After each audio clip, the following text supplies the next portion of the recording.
I'm at the Commodore cinema in Ryde. It hasn't always been a cinema. In 1939, it used to be a theatre. It housed 2,000 seats. Many years passed and it was converted into a 2-screen cinema with bingo at the bottom. The ballroom was a magnificent room, was transferred into screen 3. We're going to take a look around the cinema and speak to the current manager. We'll see you there.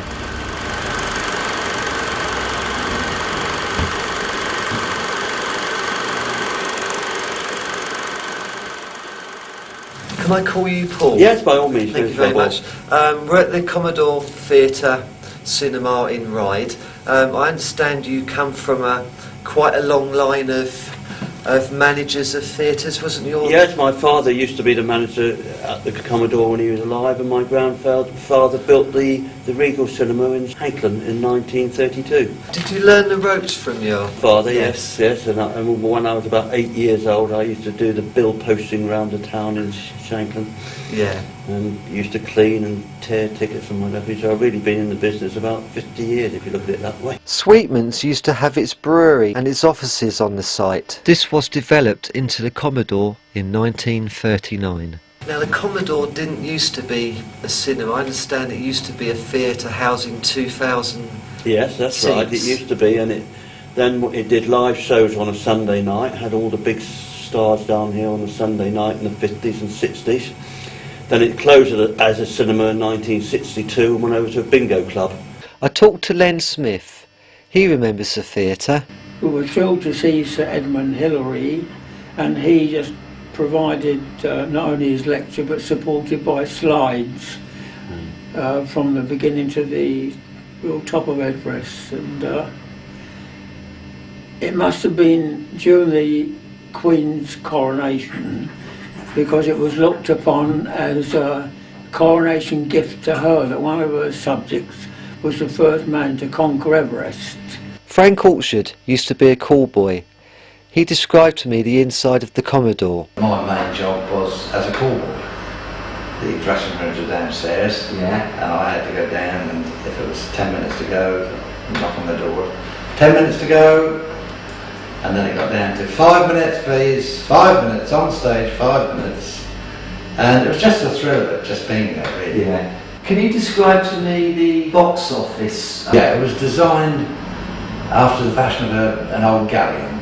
So if you can imagine the stern end of a galleon with the windows and the shape and what would be a poop deck on top. You had the middle stalls. You had a gangway either side of the middle stalls, and then stalls again each side of that, and another gangway each side of that. They were wide at the back, and then it sort of slowly tapered towards the front of the stage. At the front of the stage you had the orchestra pit, which if you were down there you had to be looking up at the screen like that. And either side of the stage were two, I don't really know what they were, but there were two galleons that were all cast out of whatever the material was, and they were lit behind. The ballroom's quite big actually upstairs, quite big. If you look at the front of the Commodore now, above the name Commodore, you'll see it's being boarded off. If you look closely you can see it's been boarded, but that was 3 big windows with a stage at as you walked in, the stage was in front of you, down where the windows are now. On your right hand side, just inside the door, was a small bar. There's a building next to the Commodore, which was an original building, and they knocked a doorway through from the foyer of the cinema and turned that into a restaurant. It later became Britain Dawn. Outside of the Commodore on the George Street side, with the road with its red bricks, there was a tall opening in which they used to load all the scenery. Especially when they had the circus there. Circus? Yes. They had special ramps made that went up to the shutters because they were 5 foot off the ground to get the animals in. The animals being elephants, tigers, horses. In 1973 it was split into 3 screens with the bingo downstairs, remained a bingo club. It'd been a bingo club since 1962. Then it closed in 1987 as a cinema and reopened again 10 years afterwards in 1997. In the olden days when I was a child, I remember Saturday mornings, when they used to Saturday morning shows. That's right, I remember used to that open well, the yeah. door, queue up. That's Then right. we also sprint to the top of the stairs there, the foyer. I think it was about 12 pence or something Yeah, silly. something like 10p, 12p, yeah. To come in. And then they put the price up to 15 pence, Yeah. and it went downhill from there. Ryde holds its annual carnival. The band plays, the crowds cheer, and we hope the Isle of Wight charities make a lot of money.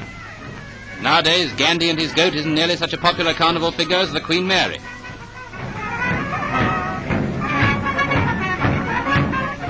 After the procession comes the parade of prize winners. And when I'm No Angel meets Mr. Stop-Go, Laurel and Hardy are out to see the fun, and the babes in the wood go about with a worried look. But the cannibal chief makes sure that it's fair play all round, and when good King Wenceslas invites them home to tea, they all live happily ever after. Part of the history of Ryde cinema is before we even see the films. The lights go down, the music goes down, and you hear that amazing sound, pa-pa, pa-pa, and it's Pearl and Dean. That's right. It's another thing that reminds you of your childhood. I remember all the local adverts, That's Hills right, of yeah, Ryde. Hills, that's right. Yes, I can remember that. It was well back in the 60s.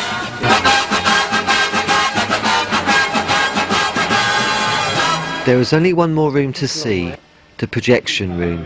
As we entered it, you could hear that I was amazed. It measured 100 feet by 20 feet. It was cold, dark, and the projectors were dead. I needed to see this heart beating. So, that evening, I went back and met Robin, who had worked at the Commodore for 5 years. When I saw him, he was just starting the film in screen 3. There are 3 screens and Robin has to look after all of them. Each film comes in 5 cans and has to be edited into one long reel.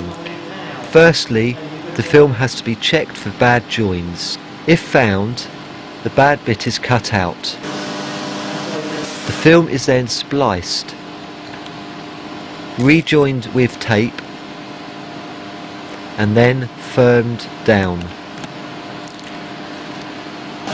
It is then rechecked.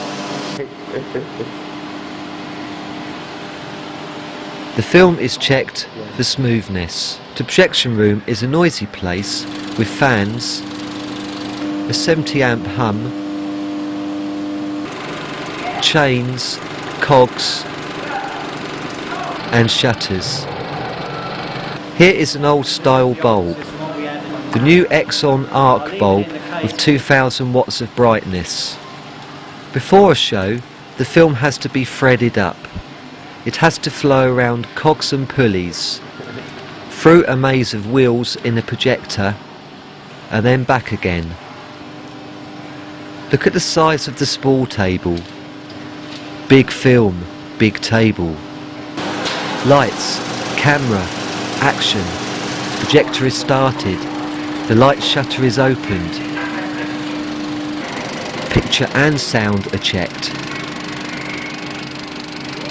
All's okay. The projectors are built like tanks, with 90 feet a minute, 24 frames of film going through these. They need to be. Adverts are the main income for the cinema. Without them, it would close. This one is for the VW Golf and is a classic. They cost millions to make and produce. With the use of computers and special effects, they can give an old idea a new slant and create the impossible.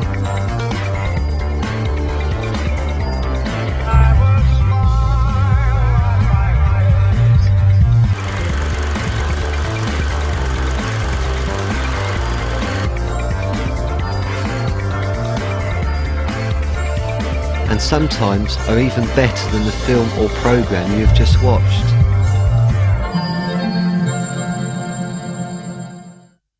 When the adverts finish, you'll see on the screen Reel Change.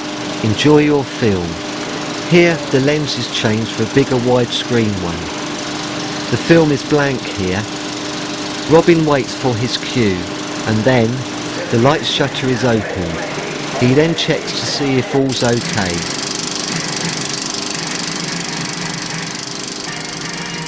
The beginning of the film starts with a classic 20th Century Fox ident.